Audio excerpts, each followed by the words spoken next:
அடுத்தபடியாக Marxist communist கட்சியின் மாவட்ட செயற்குழு உறுப்பினர் தோழர் ஜி.கே. நெல்லுண்ணன் அவர்களை கண்ணோமரை ஆற்றுமாறு கேட்டுக்கொள்கிறேன். ஆர்ப்பாட்டம் செய்ய வேண்டிய அவசியம் என்னன்னு சொன்னா, உலகத்திலே வளர்ந்து வரக்கூடிய மாநகரங்கள்ல 13வது இடத்துல இருக்குது ஓசூர். உலக அளவுல சாலைகள் நெடுஞ்சாலைகள் எப்படி இருக்கிறது பாருங்க, நம்ம ஊர்ல எப்படி இருக்கு பாருங்க. இப்பதான் எங்களுடைய தொழிற்சங்க செயலாளர் ஸ்ரீதர் சொன்னாரு, ரோடெல்லாம் எப்படி பிடிச்சிக்கார பேச்சு போட்ட மாதிரி இருக்குது. ஆனா பேரு கதையா ஓசூர் மாநகரம் வளர்ந்த மாநகரம் தான். ஆனா இந்த மாநகரத்துல ஜூன் 21ஆம் தேதி இந்த பாலம் விரிசல் ஏற்பட்டது.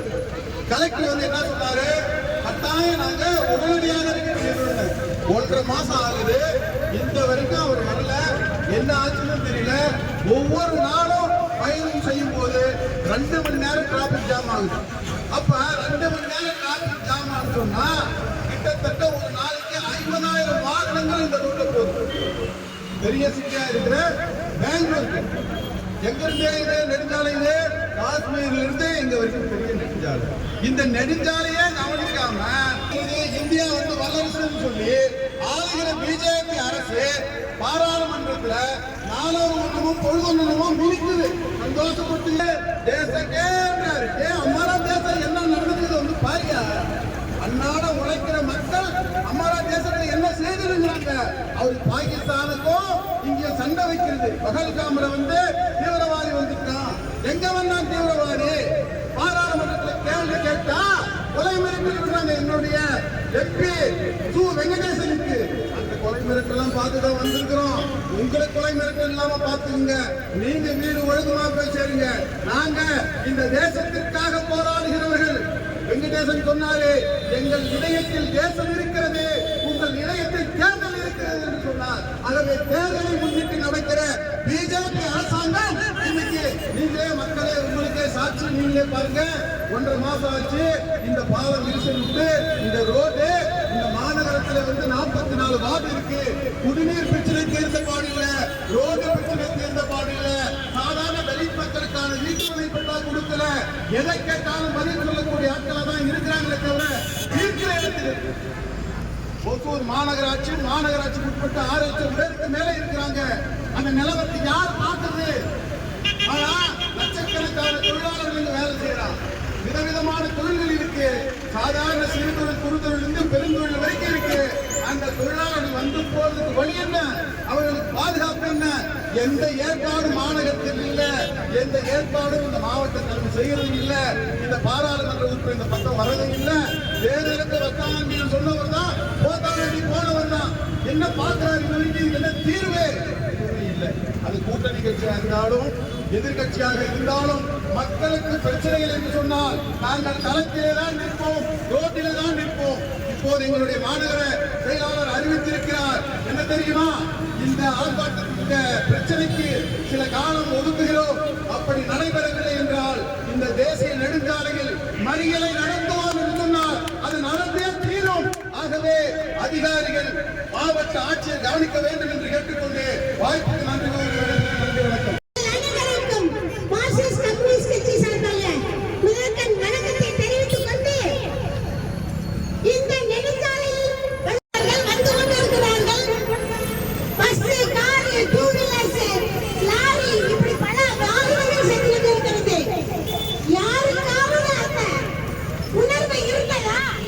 நேபாளத்தில் இப்படி பழுது ஏற்பட்டிருக்கேன், அதற்கு ஏதாவது நடவடிக்கை எடுத்து அப்படிங்கிற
நிர்வாகத்தில் ஏற்பட்டுள்ள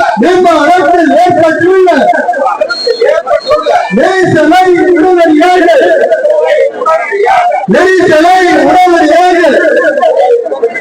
சரி செய்தது.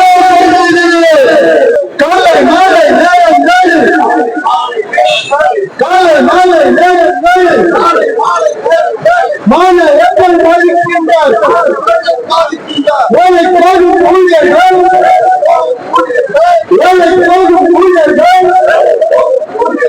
முதியோர்கள் பொதுமக்கள் நித்தம் பாதிக்கின்றார்.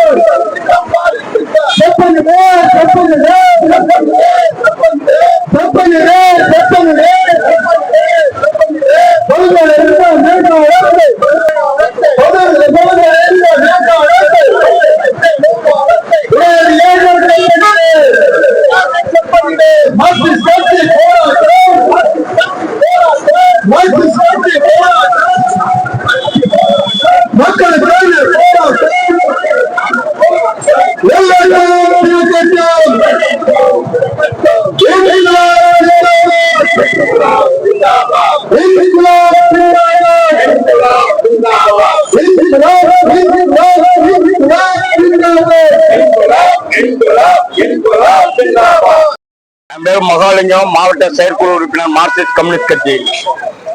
கடந்த ஜூன் மாதம் 21ஆம் தேதி ஓசூர் பேருந்து நிலையம் எதிரே உள்ள பாலம் விரிசல் அடைந்து 1.5 மாதங்கள் ஆகியும் நடவடிக்கை எடுக்கப்படவில்லை. ஓசூர் நகரத்திற்குள் சாலை பயணிக்கிற 2 சக்கர வாகனம் 4 சக்கர வாகனங்களில் பயணிக்க முடியவில்லை. பல மணி நேரம் போக்குவரத்து நெரிசல் ஏற்பட்டு பெரும் துயரத்துக்கு ஆளாகிக் கொண்டிருக்கிறார்கள். இதை கண்டித்து மார்க்சிஸ்ட் கம்யூனிஸ்ட் கட்சி மாநகர கமிட்டி சார்பாக நாங்கள் ஒரு அரசுக்கு கவன ஈர்ப்பு ஆர்ப்பாட்டத்தை நடத்தியுள்ளோம். இதே நிலை நீடித்தால் ஒரு பெருந்திரள் போராட்டத்திற்கு திட்டமிட வேண்டியிருக்கும் என்று மாவட்ட நிர்வாகத்திற்கு எச்சரிக்கை விடுத்து உடனடியாக ஓசூர் மாநகருக்கு உட்பட்ட பகுதிகளில் உள்ள போக்குவரத்து நெரிசலை சரி செய்து போக்குவரத்து சீரமைக்கப்பட வேண்டும் என்று மார்க்சிஸ்ட் கம்யூனிஸ்ட் கட்சி சார்பாக கேட்டுக்கொள்கிறேன். சாலையோர கடைகள் நிறைய ஆக்கிரமிப்பு பண்ணியிருக்கிறாங்க சார். இது பொதுமக்கள் நிறைய குற்றச்சாட்டு வைக்கிறாங்க. சாலையோர கடைகள் வாழ்வாதாரத்திற்காக ஓரங்கள் பட்டுகிற விஷயம். சிக்னல் கிடையாது. போக்குவரத்து காவலர்களை வைத்து இன்னைக்கு போக்குவரத்து சீர் செய்து கொண்டிருக்கிறார்கள். நீங்க இதுல ஓசூர்ல பேலகொண்ட பள்ளியிலிருந்து ஓசூர் வரை எந்த இடத்துலயும் தேசிய நெடுஞ்சாலைகள்ல இது இல்ல. நாங்க என்னன்னு கேட்கிறோம்னு சொன்னா, போக்குவரத்து மின் விளக்குகளை அமைத்து அது திட்டமிட்டு அது போக்குவரத்து நெரிசலை கட்டுப்படுவதற்கு மாறாக தொழிலாளர்கள் மீது தூக்கி போடுவது என்பது, வியாபாரிகள் மீது தூக்கி போடுவது என்பது அவனுடைய வாழ்வாதாரம் பாதிக்கப்படுவதுடன் அவனுடைய வாழ்க்கை கேள்விக்குறியாகும்.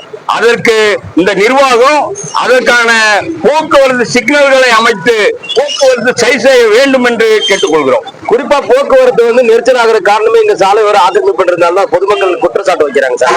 அது இயற்கை இயலாது. தமிழகம் முழுவதும் சாலையோரங்களில் வியாபாரிகள் கடை நிறுத்தி